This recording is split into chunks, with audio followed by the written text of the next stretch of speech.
Hey YouTube, it's SoulPrime13 with another Transformers video review. This time we are looking at the Legacy United Star Raiders Filch, Walmart exclusive. Here we have some artwork of the Crow mode? I believe it's Crow. Might be a Raven, I'm not entirely sure. Got some artwork there of Filch. Got a headshot there. Legacy artwork. We got our product shots of the bird and the bot. We got our legal jargon, and we got our logo. That's it for the box. And we have our lovely instructions with all sorts of pretty pictures. The wing pieces do come separate in the box, but they actually do come off for other reasons. So it's all good. Anyway, that's it for that. Taking a look here at Filch. Got the bird head there in the chest. She's got some very pretty blue eyes. Sort of a feathery head crest thing going on. The wing pieces can peg into the hands or into the arms. I like to keep them on the arms sort of as like a Tonfa blade kind of weapon, but you can put them into her hands. Actually, I'll just go ahead and show that. So yeah, I think it looks a little weird in her hand, but yeah, you can orient those however you wish. So yeah, and you can just leave them on the back if you don't want a parts for them, because you know they're obviously her wings, but I think they feel a little more stylish on the arms like that. Here we got her feet, and there are the bird feet on the back. It's just, you know, a rotation. Personally, I actually like to keep the bird feet out in both modes, because I think it adds a little more flavor. Tastes like chicken. Overall, some nice dark colors. We got purples, a couple different purples, sort of a very dark, I want to say navy blue. Her eyes are painted in a little lighter blue, as I mentioned. Got some more light blue here on the shins, and some purplish grays in there too for like the hands and part of the shin. Overall, very nice figure. I've definitely been enjoying this mold more as time goes on. Little piece of paper, I don't know where that came from. But yeah, I have a couple versions of this, and I do want to go back and get the Kingdom Air Razor. I'm definitely looking forward to the Monster Hunter Prime that's going to be using this mold. I think it's a solid mold. But yeah. Let's do a quick size comparison here. Here she is next to Pterosaur from the Beast Wars. This is the premium paint from the Takara 2-pack.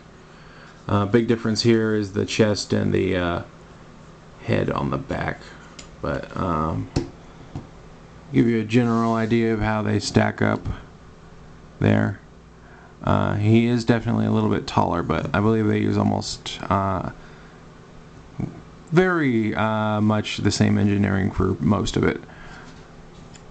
But yeah, we'll get him out of the way because that's not what we're here for.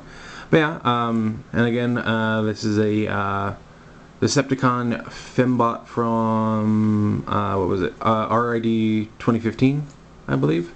And I would like to see more of those weird beast designs, the sort of almost like feral robots.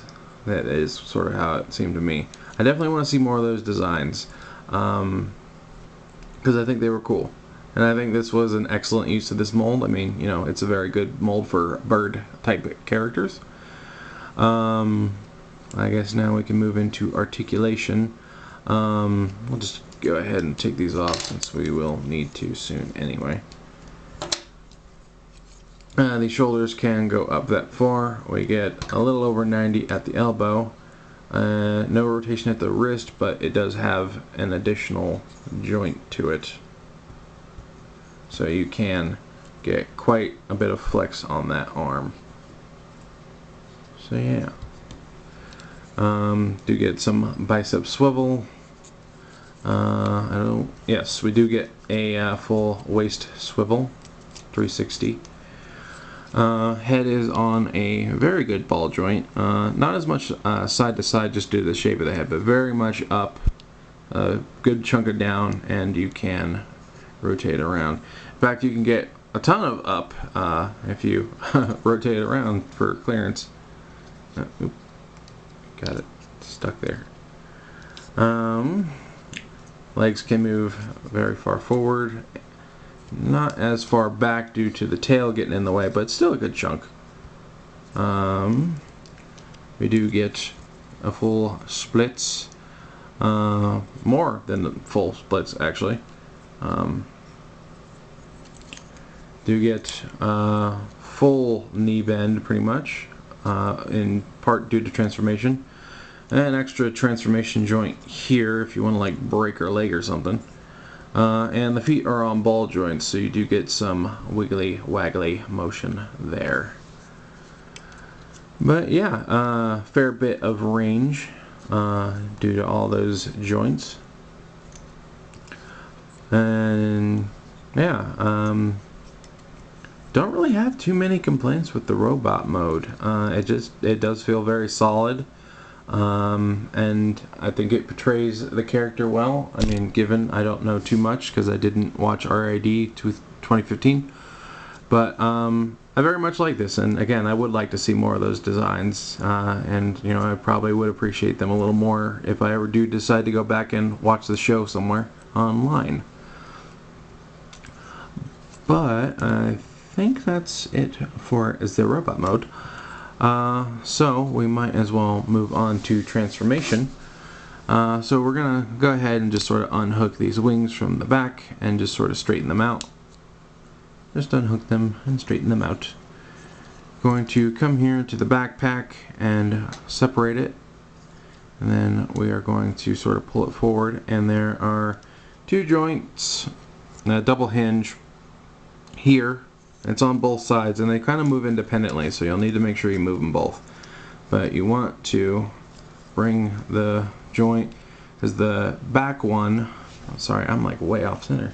This back part is above, and you want to move it so that it's below the one attached to the chest. And it can be a little bit of wiggling and waggling and moving things around, but yeah. You want to move it so that it moves so that the back is below the chest on that. Now we can rotate this whole assembly with the two heads.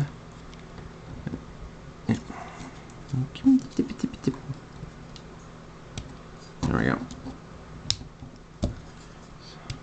Like so, to bring the bird head out and hide away the robot. And then we're going to bring this backpack back down, and if you have everything lined up, it should. There are two tabs here and here that'll go into the back, and then this tab will peg into the back of the bird head like so. So there is that. Sort of get the wings out of the way. Going to fold the wrists up at this joint. Fold the wrist up. Rotate them inward and sort of tuck them into this groove here in the torso, this groove here, like so. You're going to take the robot waist and turn it 180, and you can make sure this tail, this bird tail is sort of, actually, is it supposed to tab in this mode? I don't remember. No, I think it just tabs it in the robot mode. Never mind. But yeah, for the legs, you are going to bring them around, and there is a groove.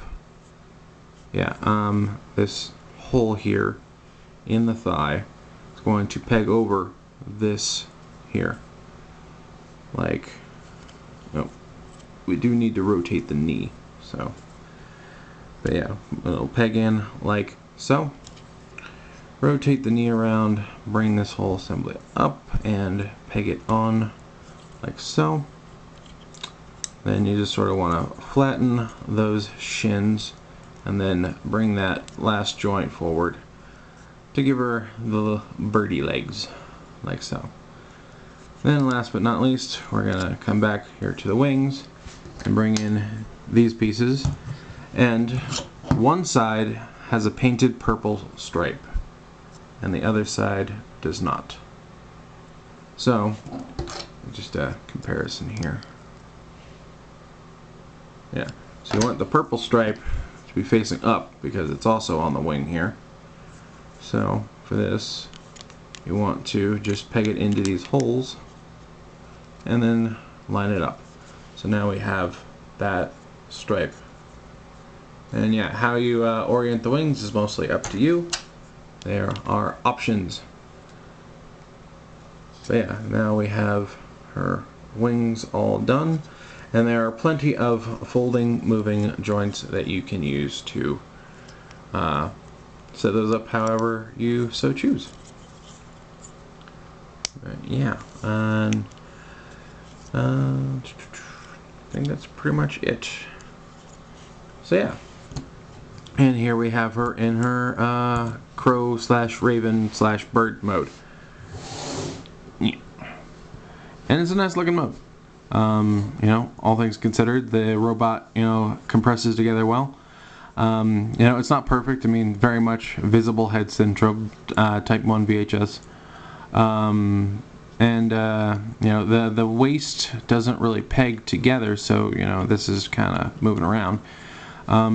Though, you know, it's not the end of the world, and it's not super loose, it's not flopping around.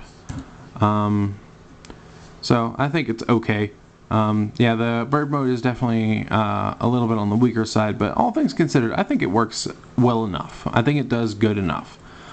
Yeah, as far as bird mode articulation goes, again, the feet are just on ball joints. Oh yeah, you would rotate these around during the transformation, but yeah, I like to just keep the bird feet. As far as articulation in the wings, you have a hinge, hinge, hinge, and peg and hinge. On both sides, you get some up and down here at the head. I do believe the mouth beak opens a little tiny bit, yeah, just a tiny bit. And yeah, you do get you know, back and forth here. But that's it. And this can go up and down. The tail feathers can go up and down. So yeah, just kind of a big old birdie batty, if you're into that kind of thing. And we'll do one other size comparison with the other version of this that I have, which is the Rise of the Beast Air Razor, who definitely has a much larger wingspan, but essentially the same engineering. I do think she's actually a little bit bigger. Yeah, I think she's just overall a bit bigger. But yeah, the engineering is essentially like 99% the same. The only major difference is, you know, the wings don't come off, or at least they're not made to. But yeah, I definitely want to get the Kingdom Air Razor version of this, and again, that Monster Hunter Prime. I'm super stoked for that. Yeah, just an idea of how they fit, and just, you know, Earthrise Prime for comparison. I knocked over a small Lego-like creature. But yeah, overall, very thrilled with this character, and happy to have another Fembot to put on the Fembot shelf. Always happy to see more diversity in the cast, good and bad. And yeah, overall, you know, as someone who considers themselves to be goth, I am happy to see a darker bird, and especially among the Decepticons, you know, maybe I'll buy a second one of these and tape it to my shoulder and walk around with it. Not really. But yeah, I definitely like this character. I definitely like this figure, and I like this mold overall. All pluses here. Obviously, you know, there are definitely some flaws, especially with bird mode. You know, the head's right there, the waist doesn't peg in, yada yada. But I think all things considered, it's accomplishing what it set out to do, and it does it reasonably well. So I think 7.5, I feel, is fair. Because, yeah, like I said, it's doing what it's trying to do, and it's doing it reasonably well with all things considered. I don't think they really could have improved on it too much. The only thing that I think would have been a real possibility is to like find a way to make the waist tab in, but you know, maybe they didn't even want it to tab in. Maybe they wanted it to flex a little bit. But yeah, overall, very content, and I'm happy I was able to get my hands on this one. So yeah, that's about it. Yeah, I think that's all there is to say on this one. So I guess that's all. So this is Soul Prime 13 saying transform and soul out.